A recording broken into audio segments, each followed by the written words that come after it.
WWE reportedly consider Tony Khan's recent tweets a declaration of war. We've got details on Carlito's initial creative plans in WWE following his return, and an ex-WWE champion has claimed that his return to the company was scrapped. Find out who in a bit. Just in case you've missed it, and you won't have missed it, Tony Khan has been having, and this is my opinion and my opinion only, a little bit of a meltdown on Twitter over the past 24 hours or so. A few of his tweets have been a bit controversial. He's been piled on. One specifically talked about the ratings on Tuesday, coming out of Tuesday. NXT obviously stacking their show, going head to head with AEW and their Title Tuesday program on a different night. NXT had The Undertaker, they had John Cena, Asuka, Cody, loads and loads of people were there. They stacked it. They were calling it NXT Mania backstage, apparently. One of the ones that has caused a bit of controversy was Tony Khan saying that The Undertaker and John Cena have never been on a TV show that does under 1 million views. Right. So it's all kicked off. We've got a bit of the backstage reaction to that from the Wrestling Observer newsletter. Within WWE, this is. Yes, so Khan noted that the No Million tweet was a response to the endless people who tweet him every Thursday after the show, that being AEW, usually the top 1 or 2 numbers of the previous night, and that's considered bad because they don't hit 1 million viewers. There was also a strategic message in posting, in the sense the 1 million post came at the same time he released the Jay White versus Penta match for next week, with the idea that the post would lead to more engagement for the announcement of that match. That's kind of clever, right? In that he caused all this controversy. I don't think it's a good look, personally. Cause all this controversy. You get on Tony Khan's Twitter feed and you see that a new match has been announced and maybe leads to an increase in viewership. Yeah, exactly. Yeah, that's it. Like, just being like, oh, this is a bit rubbish. Hey, Dynamite next week, though. Yeah. We got some matches. You know, it's an interesting strategy. Let's see if it pays off. He followed up. Those in WWE did contact the Wrestling Observer very quickly after that post with the idea that it was like they saw it as a declaration of war by still discussing the subject. Of course, that declaration really dates back to January 2019. I know you've talked about this already on the news video this morning, the Tony Khan tweets. What are your feelings on it? So my feelings are sort of even prior to that, when we were talking about the ratings and stuff, it's as cliched as it is to say, it's been a big win all round for wrestling, really, to be honest. So, like, for wrestling and for wrestling fans too. We've had 2 tremendous shows. One has done better than the other, and I think like it was a no-brainer considering the amount of people we had on NXT as well, the amount of people on that card that people know too, like lapsed fans can also, come back and tune in and see what's going on. In terms of the tweets and stuff, I think maybe just let it go at this point. But just let it go at this point. There's a difference in what WWE brings to the table and what AEW brings to the table. And as I said earlier, I guess, with the fact that you've got names like John Cena, The Undertaker, all these other sort of legends that a lot of people have grown up with, and maybe there is lapsed fans that have come back to watch that. It feels like it might have already been swaying in in favour of NXT before we even got to... Of course it was. It's on AEW. It's on its normal night, and then they packed it with stars as well. It was always going to be that result. It's not a surprise. I do feel for Tony in some way, because it's not fun getting jumped on social media, and it is relentless. It's not good for your mental health to be bombarded with that stuff, and Tony is bombarded with that sort of stuff. He's still a human being at the end of the day. At the same time, I think it's a bad look. I think he's coming across as a bit of a tit. And yeah, totally, just let it go. It feels juvenile, right, for this billionaire to be responding to all these faceless wrestling fans. I just find it a bit embarrassing. And like, I don't want to go too... I've just said it's bad for mental health and I've slagged him off, but that is genuinely how I feel.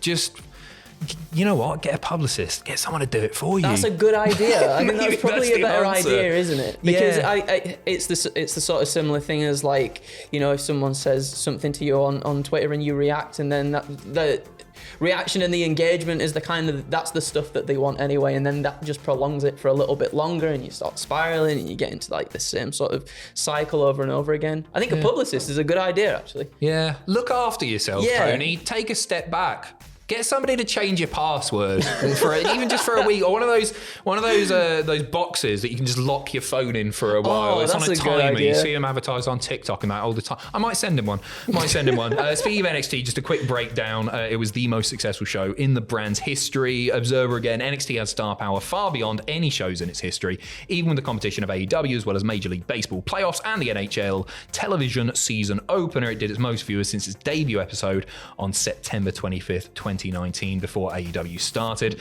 It did its best 18 to 49 number since the night of the first AEW versus NXT competition on October 2nd, 2019. Blah, blah, blah, blah, blah. If you're interested in ratings, I actually am, right? I'm not one of the people that go, oh, ratings don't matter at all. I find it interesting because I really like the business side of wrestling. That's something that's always appealed to me.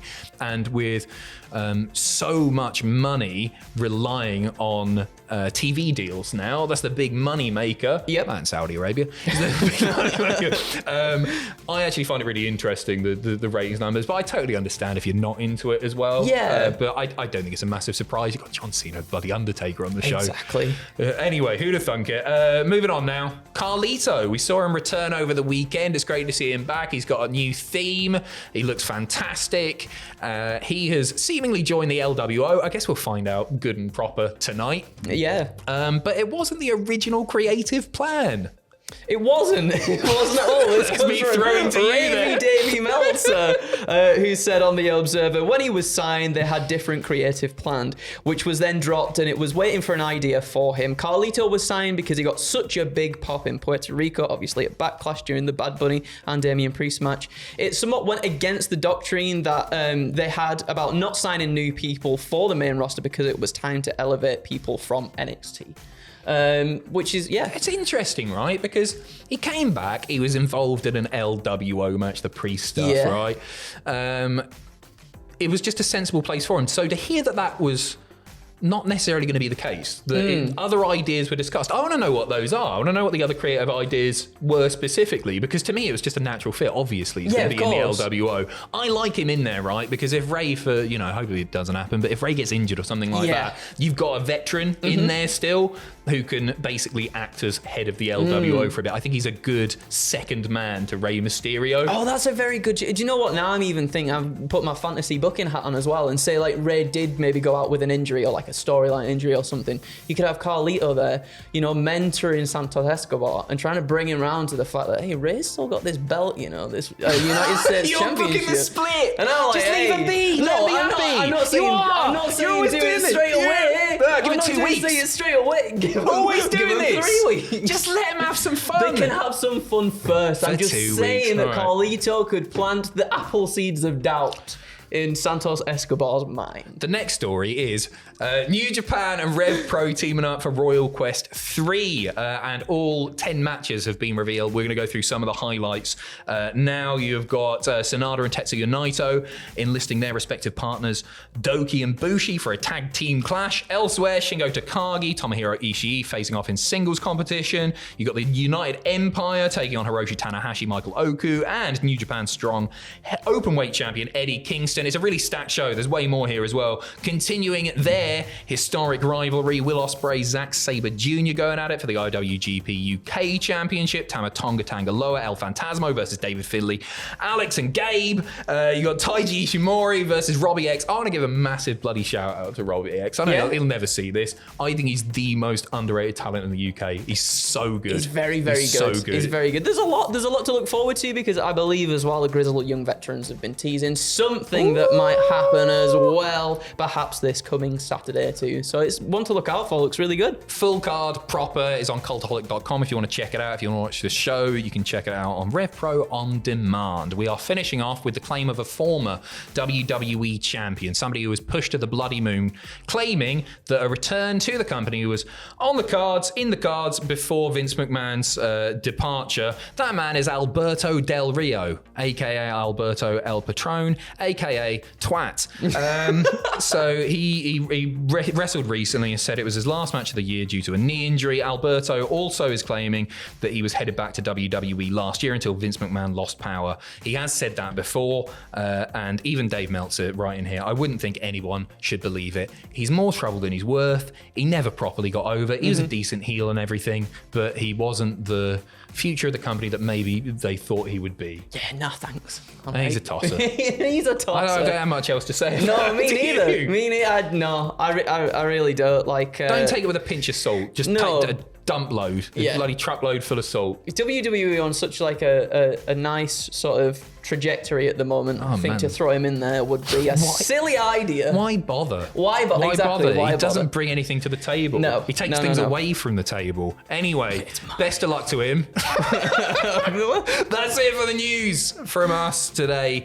Over the weekend, what we got coming up? We got a timeline going live on Sunday afternoon. A couple of lists as well. We got a big Impact list going live tomorrow. Best Impact moments ever. And enjoy your weekend. There's no WWE or AEW this weekend. So chill whatever you're doing, chill out, have a laugh, and stay off Twitter if you can. It's in your interest. Take care. Bye.